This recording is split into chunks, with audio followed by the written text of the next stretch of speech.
Bonjour, vous êtes à l'écoute de Hugo Talks. Le CERN, ces gens avec le logo 666 et le gros accélérateur de particules en Suisse, allument leur cylindre pour la première fois en 3 ans. Et ils vont faire on ne sait trop quoi dans quelques jours, le 5 juillet. If you are excited about the restart of the Large Hadron Collider at CERN, then put the 5th of July into your calendars because this is the day when the Large Hadron Collider will start colliding particles at the highest energy we have ever done before. Looking forward to it. Elle a l'air vraiment heureuse. La plus haute énergie que l'on ait jamais faite auparavant. Ils sont prêts à tout. Ils ne savent pas ce qui peut arriver, mais ils vont le faire quand même et ils sont enthousiastes. C'est d'après leurs propres mots. Ils disent qu'ils ne savent pas vraiment ce qu'ils vont trouver ou quels seront les résultats. Nous voyons ici une nouvelle expérience du collisionneur de hadrons solaires le 5 juillet déclenche une conspiration apocalyptique. Il est écrit « Que se passe-t-il vraiment ?» Oui, exactement. Que se passe-t-il ? Que font-ils vraiment ? Il ne sert à rien de chercher dans les faux médias grand public qui essayent de trouver. Je veux dire, croyez-vous ce que dit le CERN ? C'est une entreprise qui a reçu des millions, voire des milliards depuis 2008 pour ce collisionneur. L'argent provient de 23 ou 24 pays différents. Le Royaume-Uni, les États-Unis, des milliards et des milliards versés dans cette entreprise internationale. Une expérience internationale.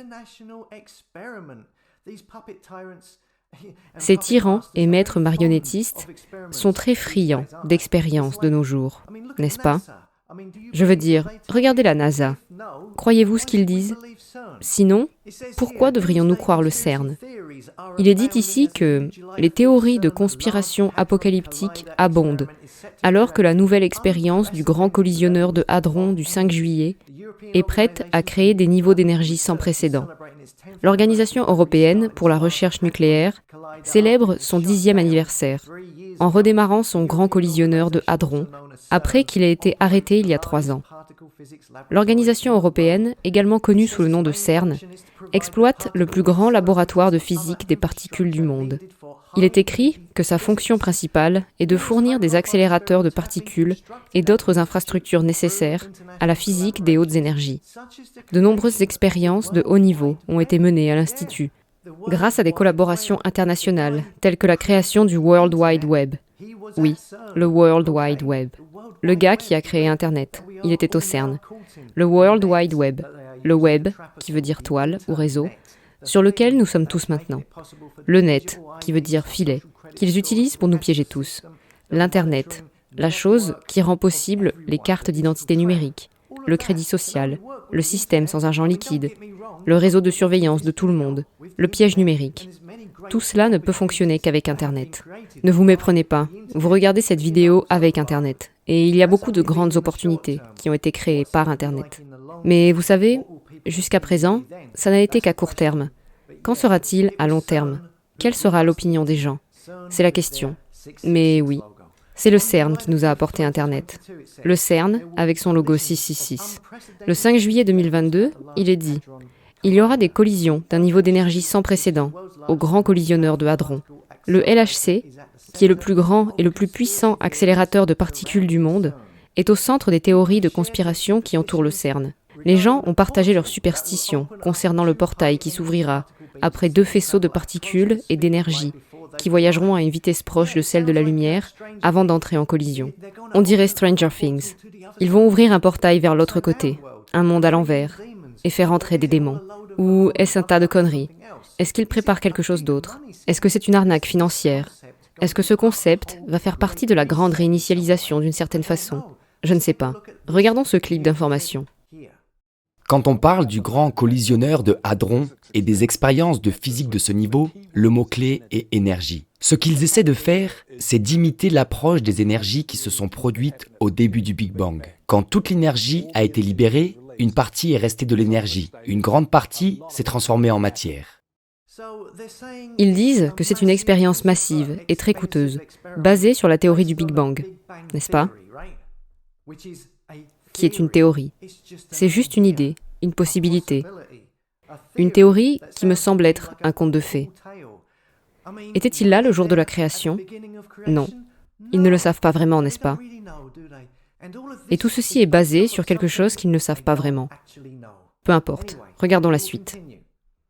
Donc, si vous voulez comprendre la nature de cette matière, vous devez la démonter et l'examiner de près. Et vous le faites en frappant des particules les unes contre les autres, qui se brisent en particules constituantes des éléments mêmes, vous savez, des éléments subatomiques, de plus en plus petits.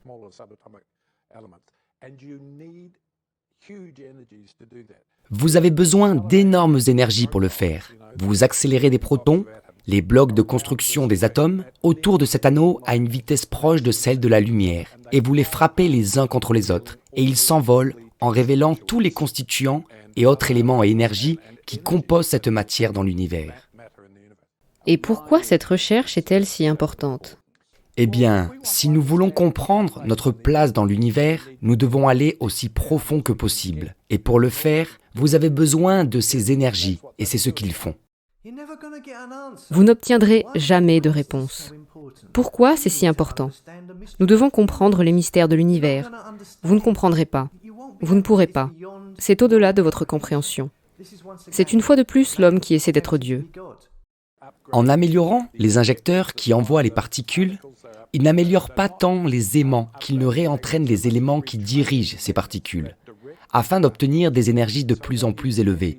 Et ils obtiennent des taux de collision plus élevés. Parce que, quand vous faites ces expériences, ou peut-être une fois sur 1000, vous obtenez le résultat que vous voulez. Vous avez besoin de la faire beaucoup de fois, encore et encore. La réponse à la question « Pourquoi le faisons-nous » est que si nous voulons comprendre l'univers, notre place dans l'univers, nous avons besoin d'en avoir une compréhension aussi fondamentale que possible. Ça s'appelle le modèle standard. Et ce que ces gars essayent de faire, c'est de casser le modèle standard pour voir s'il tient la route face à ce qu'ils peuvent découvrir. Tout ce que nous savons de l'univers est regroupé dans cette idée de modèle standard. C'est impossible à savoir. Ils ne savent pas. Quelle est l'utilité réelle de tout cela pour nous? Je veux dire, que ce collisionneur de hadrons dure depuis 14 ans. Que cherche-t-il? Qu'avons-nous réellement gagné de cela? Et vous n'allez pas obtenir beaucoup de réponses. Tétraquark, boson de Higgs. Je ne suis pas physicien, et je parle peut-être par ignorance. Mais je ne vois pas la valeur de cette expérience énorme, coûteuse et dangereuse. Alors, à quelle date l'envisagez-vous? Je ne le dirai pas. Il est impossible de savoir parce qu'à chaque fois qu'ils font quelque chose, ils découvrent autre chose. Jusqu'à 2012, le boson de Higgs était quelque chose sur une équation, jusqu'à ce que le grand collisionneur de hadrons prouve son existence. La chose qui est vraiment intéressante pour les prochaines années, je parlais à un physicien du CERN, n'est pas vraiment le grand collisionneur de hadrons, mais l'usine d'antimatière que nous allons visiter la semaine prochaine. Je suis très excité. Il m'a dit que la raison d'être du grand collisionneur de hadrons est d'essayer de découvrir la matière noire. La matière noire, dans le modèle standard dont je parlais, et l'énergie noire sont les éléments dont nous savons qu'ils doivent être présents, mais dont nous n'avons aucune idée de la nature. Ils ne savent pas. Ils veulent trouver quelque chose, mais ils n'ont aucune idée de ce qu'ils cherchent en utilisant cette énorme machine, qui, selon eux, peut créer un trou noir et faire un trou dans l'atmosphère. Cela semble incroyablement imprudent, et d'une indulgence qui n'a jamais été observée avant. Et c'est seulement si vous croyez à l'histoire officielle. Que font-ils? Ne savent-ils vraiment pas à quoi s'attendre? Prennent-ils vraiment autant de risques? Ou tout cela n'est qu'une façade pour cacher ce qu'ils font vraiment? Est-ce un écran de fumée? Ils pourraient être en train de faire quelque chose d'entièrement différent. J'ai de très mauvais pressentiments à l'égard de tout cela. En 2016, il y a eu une prétendue fuite d'une vidéo tournée sur le site du CERN. Ici, on voit un faux rituel au siège du CERN. Ces types sont habillés en robe noire. Vous vous souvenez? Quelqu'un a filmé depuis une fenêtre du CERN. Et après coup, les gens du CERN ont dit que c'était des gens qui travaillaient là, que c'était une farce et qu'ils avaient été renvoyés. Qu'est-ce que cela voulait dire? Pour moi, en y repensant, la façon dont c'était présenté dans les grands médias, on aurait dit que c'était fait délibérément. Comme s'ils essayaient de construire un mythe ou une histoire, qu'il y avait quelque chose de maléfique qui se passait là-bas. Je ne sais pas. Peut-être qu'ils ont planté une graine dans l'esprit des gens à l'époque. Peut-être pas. Mais il y a quelque chose de pas normal là-bas, à mon avis. Pourquoi ces gens qui travaillent là-bas se donneraient-ils tant de mal pour une farce avec toutes ces personnes en robe? Et si c'était vrai, cela n'aurait-il pas été étouffé? Les médias auraient-ils couvert l'événement autant qu'ils l'ont fait? Je ne sais pas. Pour moi, c'est très étrange. Sommes-nous en train de regarder les premiers stades de la plantation d'une graine dans la tête des gens? Est-ce le début d'un canular beaucoup plus grand? Je ne sais pas. Dites-nous ce que vous en pensez dans les commentaires. Si nous regardons l'angle de la sorcellerie, si ces gens essaient vraiment d'ouvrir un portail vers une autre dimension et qu'ils sont motivés par un contact avec le côté obscur, alors il y a une histoire derrière tout ça.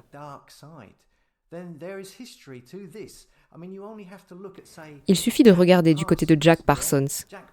Jack Parsons était un ingénieur chimiste américain, spécialisé dans les fusées, et un occultiste de Téléma. Il était un proche compagnon et acolyte d'Aleister Crowley et d'L. Ron Hubbard. Il est écrit ici qu'il était l'une des figures les plus influentes de l'histoire du programme spatial américain. Son laboratoire de propulsion par réaction a contribué à la création de la NASA, aux côtés de Werner von Braun, ancien nazi qui n'étaient pas les derniers occultistes du lot, et Walt Disney. Il en est de même pour lui concernant l'occultisme. Il suffit de regarder Fantasia. Alors qu'en même temps, il pratiquait la magie rituelle et la magie noire, y compris le bannissement des éléments impurs avec des pentagrammes, invoquant le pouvoir du saint ange gardien, comme il est écrit ici, et offrant quotidiennement des adorations au soleil, toutes sortes de trucs autour de la magie noire avec Aleister Crowley. Je ne vais pas en parler ici, mais il y a aussi un truc bizarre lié à Trump, appelé l'enfant de la Lune, dans lequel Jack Parsons s'était impliqué. Vous chercherez si cela vous intéresse. Il y a donc un lien entre la magie noire et cette soi-disant organisation de grande recherche scientifique. Ici, par exemple, sur le site web du CERN, ils ont même une expérience appelée sorcière. La chasse aux sorcières touche à sa fin au CERN. C'est sur leur site web. Il est dit ici, pour Halloween, rencontrez l'expérience de Witch du CERN à Isolde, alors qu'elle approche de la fin de son analyse de données. Comme vous pouvez le voir, cette machine, ce laboratoire, a son propre logo, qui est une sorcière sur un balai. Il est dit ici qu'apparemment cette machine piège des faisceaux d'ions et peut mesurer l'énergie de recul d'un ion et émet un positron et un électron neutrino pendant une meilleure désintégration. Quoi que cela veuille dire, voici le logo et le CERN lui-même déclare que ce qu'ils font s'apparente à de la sorcellerie. Chercher une nouvelle physique, c'est chercher l'inconnu total. On pourrait dire que c'est similaire à de la sorcellerie. Il faut quelque chose d'apparenté à ça pour le trouver. Ils vous disent donc qu'ils font de la sorcellerie. N'est-ce qu'une extension de ce que Jack Parsons et Aleister Crowley faisaient? Invoquer ou tenter d'invoquer des êtres de l'autre côté? Ouvrir des portails vers une autre dimension, mais à une échelle beaucoup plus grande? Même si ce qu'ils nous disent est vrai, leur histoire officielle, il y a aussi des scientifiques qui disent que c'est de la folie. Ici, nous voyons, des physiciens supplient leurs collègues de ne pas construire un autre grand collisionneur de hadrons. Oh oui, j'oubliais. Ils veulent maintenant construire un autre plus grand collisionneur, au coût de 23 milliards de dollars. Dans cet article, le physicien prétend que les découvertes qu'ils font sont de plus en plus obscures et théoriques, et qu'elles n'expliquent pas grand-chose. Il dit que c'est un incroyable gaspillage d'argent, et que plus le collisionneur est gros, plus il devient dangereusement imprévisible. La vraie question est donc de savoir ce qu'il trafique. Faites-nous savoir ce que vous en pensez dans les commentaires.